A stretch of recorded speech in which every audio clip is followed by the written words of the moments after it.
Now, over in New Delhi, philanthropists and policymakers gathered to discuss demographic challenges in the workforce in Asia.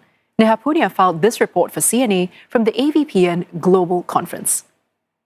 This is the first time the AVPN Global Conference has come to New Delhi, and a key question that is being asked here is how can governments, philanthropy and the developmental sector adapt policies and investments at a time when societies in the global south are experiencing dynamic demographic shifts. Now that's particularly true for two Asian countries. One is Vietnam, where 2/3 of the population is of working age in a society that is also rapidly aging.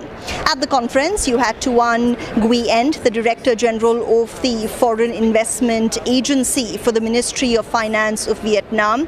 He discussed how the government of Vietnam is looking at this both as a challenge and as an opportunity for his country.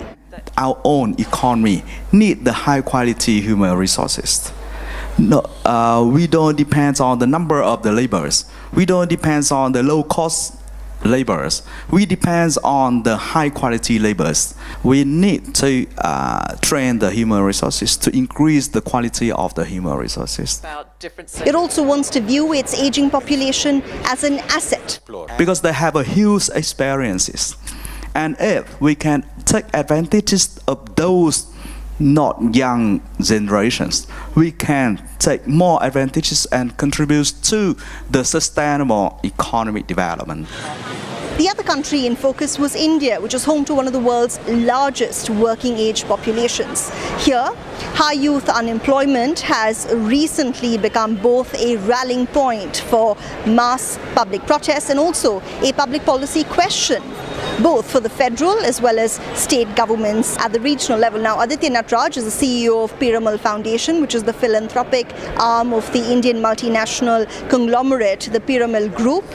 He talked about how Gen Z in India now wants to optimize aspiration as well as dignity in the workplace, and how he thinks policymakers, the corporate world and society at large needs to do more to be aware of what this new generation wants from the workplace. The people who are making policy are my age. The people who are leaders in organizations are my age or slightly lower.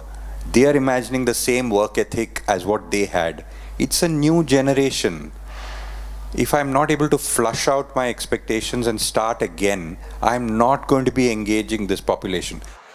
India wants to become a developed nation in the next 2 decades, and to do that, experts say it will need to add more working age people to the global economy than any other country in the world. And harnessing that demographic dividend will require public policy to also keep pace with migration patterns as well as shifting workforce dynamics. For CNA, I'm Neha Poonia in New Delhi.